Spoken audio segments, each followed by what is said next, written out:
সম্মানিত ভিউয়ার্স, আসসালামু আলাইকুম। যেখান থেকে আমরা এই ভিডিওটি দেখছেন সবাইকে জানাই আন্তরিক সালাম, অভিনন্দন। আজকের ভিডিওতে আমরা আলোচনা করব 4টা ঔষধ ঘরে রাখুন, সারা বছর মুরগিকে সুস্থ রাখুন। এই ভিডিওতে মূলত মুরগির যে কমন রোগগুলো রয়েছে এই বিষয়গুলো নিয়ে আলোচনা করা হবে। তো চলুন ভিডিওটি শুরু করা যাক। তো ভিডিওটি শুরু করার আগে সবার কাছে ছোট্ট একটা অনুরোধ, যারা এখনও আমাদের পরিবারের সদস্য হননি অবশ্যই চ্যানেলটি সাবস্ক্রাইব করবেন এবং যারা অলরেডি সাবস্ক্রাইব করেছেন তাদেরকে অসংখ্য ধন্যবাদ। তো ভিডিওর শুরুতেই আমরা বলেছি যে 4টা ওষুধ ঘরে রাখুন, সারা বছর মুরগিকে সুস্থ রাখুন।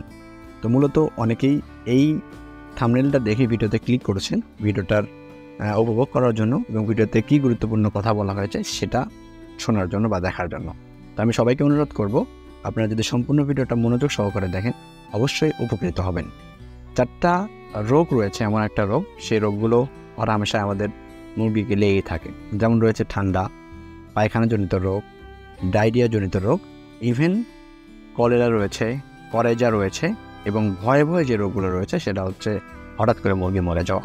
মানে কমন যে রোগগুলো রয়েছে তার মধ্যে ঠান্ডা একটা কমন, পায়খানাজনিত যে রোগগুলো রয়েছে তার জন্য একটা কমন, কলেজা জনিত রোগ, গুটি বসন্ত, কলেজা, ফাউল কলেরা এটা একটা রোগ, এবং জটিল যে রোগগুলো রয়েছে সেটা হচ্ছে গাম্বুরা, Ranikhet, fowl cholera, foul pox, এগুলো হচ্ছে ভাইরাসজনিত রোগ। এই জটিল যে রোগগুলো রয়েছে সেটা মাত্র 4টা ওষুধ আপনি কিন্তু নির্মূল করতে পারবেন। তো প্রথমে বলে, যদি আমাদের মুরগিকে ঠান্ডা লাগে প্রাথমিকভাবে সেক্ষেত্রে আপনি প্যারাসিটামল জাতীয় যে কোনো ওষুধ ব্যবহার করতে পারবেন, অথবা যদি আমার দেওয়া ঔষধ যদি আপনি ব্যবহার করতে চান সেক্ষেত্রে আপনি মাইক্রোনিট সরাসরি ব্যবহার করতে পারবেন। তো অনেকেই এটা বলে যে মাইক্রোনিটটা একটা হাই অ্যান্টিবায়োটিক হয়ে যায়। আমি বলবো যে একটা রোগ যখন একটা মুরগির শরীরে বাসা বাঁধে তারপরে কিন্তু আমরা তার লক্ষণটাকে দেখতে পাই, তারপরে কিন্তু আমরা প্রতিকার করতে চাই। আপনি মুরগির শরীরে যদি রোগ না বাসা বাঁধে সেক্ষেত্রে কিন্তু আপনি বুঝতে পারবেন না যে আসলে কি মুরগিটার রোগে আক্রান্ত হয়েছে কিনা। সেক্ষেত্রে অ্যান্টিবায়োটিক দেওয়াটাই সবচেয়ে ভালো এবং খুবই দ্রুত মুরগিকে রিকভার করতে পারে অ্যান্টিবায়োটিক। সেই জন্য আমি সর্বক্ষণিক বলি যে কোনো রোগকেই বা কোনো অসুখকে আপনারা কিন্তু হালকা নজরে দেখবেন না, সবসময় সেটাকে নির্মূল করার চেষ্টা করবেন। তো ঠান্ডাজনিত সকল সমস্যার জন্য, সর্দি, কাশি এবং নাকে পানি এবং আপনার হঠাৎ করে ঝিম ধরে থাকতেছে, পাখা বড় হয়ে যাচ্ছে, এই ধরনের সমস্যার জন্য আপনারা কিন্তু মাইক্রোনিটটা সরাসরি ব্যবহার করতে পারেন। এখন বলা যাক পায়খানাজনিত যে সমস্যাগুলো রয়েছে, সেটা হচ্ছে চুনা পায়খানা রয়েছে, রক্ত আমাশা রয়েছে, ডায়রিয়া রয়েছে, এমনকি পানিবাহিত যে রোগ রয়েছে ফাউল কলেরা সেটা রয়েছে। এগুলোর জন্য পারফেক্ট কোন মেডিসিনটা আপনি ব্যবহার করতে পারেন?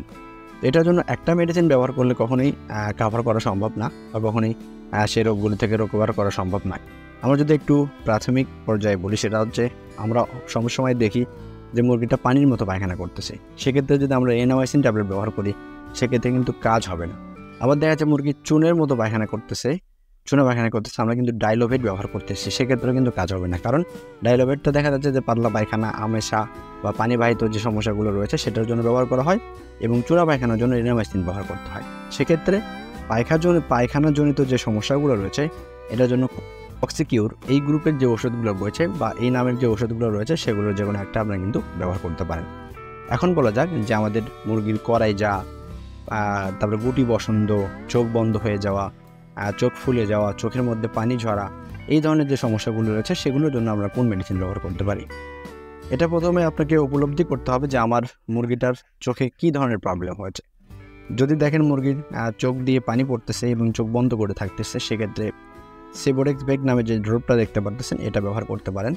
অথবা গুটি বসন্ত হয়েছে বা মুরগির চোখে কলাইজা হয়েছে, ইনফেকশনাল কলাইজা হয়েছে, সেক্ষেত্রে কিন্তু ড্রপের জন্য মানে চোখের ময়লা পরিষ্কার করার জন্য এটা ব্যবহার করতে পারেন এবং ভেতর থেকে শুকানোর জন্য সাথে রিনামাইসিন ট্যাবলেট, প্রিফ্লক্স বেড এই ধরনের মেডিসিন কিন্তু আপনি ব্যবহার করতে পারেন। তো সর্বশেষে যে মেডিসিনটার কথা বলবো সেটা হচ্ছে একেবারে মহামারী আকার যখন ধারণ করবে, আপনার খামারটাতে রানীক্ষেত হয়ে যাবে বা গাম্বুরা হয়ে যাবে বা ফাউল কলেরা হয়ে যাবে, মুরগি সময় মরতেছে, 5টার সময় মরতেছে, 10টার সময় 100টা বন্ধু একসঙ্গে মারা যাচ্ছে, সেক্ষেত্রে কিন্তু আপনাকে অবশ্যই সার্জন ডাক্তারের সঙ্গে পরামর্শ করে আপনাকে ওষুধ ব্যবহার করতে পারেন। অথবা প্রাথমিকভাবে মুরগি মারা যাচ্ছে সেক্ষেত্রে কিন্তু আপনারা যদি মনে করেন রানীক্ষেত যদি হয়ে থাকে সেক্ষেত্রে মুরগিটার মলদ্বারে মল লেগে থাকবে, চুনা পায়খানা করবে, সবুজ পায়খানা করবে এবং হা করে মুখ দিয়ে লালা ঝরবে, এই ধরনের সিমটম দেখলে মনে করবেন রানীক্ষেত। এবং এই সিমটমে যদি মুরগি মারা যায় সেক্ষেত্রে আপনি পেক্সাসিন এবং সাথে সিপ্রোসলটেন এই ধরনের ওষুধগুলো কিন্তু আপনি ব্যবহার করতে পারেন। এবং তারপরেও সার্বক্ষণিক আপনার নিকটস্থ পশু হাসপাতাল বা পশু চিকিৎসক যারা রয়েছেন, যারা পশু পাখির সম্বন্ধে ভালো জ্ঞান রাখে, এই ধরনের বিশেষজ্ঞ খামারের সঙ্গে সার্বক্ষণিক যোগাযোগ রাখবেন। যেক্ষেত্রে আপনার ছোটোখাটো পরামর্শ তাদের কাছ থেকে কিন্তু আপনি নিতে পারবেন। ইভেন তারা একটা ভালো সুন্দর অভিজ্ঞতা তাদের রয়েছে, তারা কিন্তু সেই অভিজ্ঞতাটা আপনাকে শেয়ার করলে আপনি অনেক কিছুতেই লাভবান হবেন। একজন ভালো খামারের সঙ্গে আপনার যদি সম্পর্ক ভালো থাকে, সেক্ষেত্রে আপনি অনেকগুলো বেনিফিট পাবেন। আপনার খামারের কিছু গোপন টেকনিক রয়েছে বা যেগুলো যারা ফেস করেছে, এই সতর্কতাগুলো আপনার ভেতরে দিয়ে দিবে, আপনাদের সাথে শেয়ার করবে, এতে আপনি উপকৃত হবেন। সেজন্য সার্বক্ষণিক ভালো খামারের সঙ্গে যোগাযোগ রাখবেন এবং সম্পর্ক ভালো রাখার চেষ্টা করবেন। আজ এই পর্যন্তই শুধুমাত্র 4টা ভয়াবহ ঔষধের কথা বললাম, যেগুলো আপনার খামারে সার্বক্ষণিক রাখাটা প্রয়োজন। এবং এটা দিয়ে আপনার প্রাথমিক ট্রিটমেন্ট বা আপনার বড় ধরনের খাবারও যদি হয়ে থাকে, সেগুলোকে থেকে কিন্তু আপনার মুরগিগুলোকে সার্বক্ষণিক সুস্থ রাখতে পারবেন। আজ এই পর্যন্ত, দেখা হবে নতুন ভিডিওতে। সে পর্যন্ত সবাই ভালো থাকবেন, সুস্থ থাকবেন, জানাতুন এগুলোর সাথেই থাকবেন। ধন্যবাদ সবাইকে।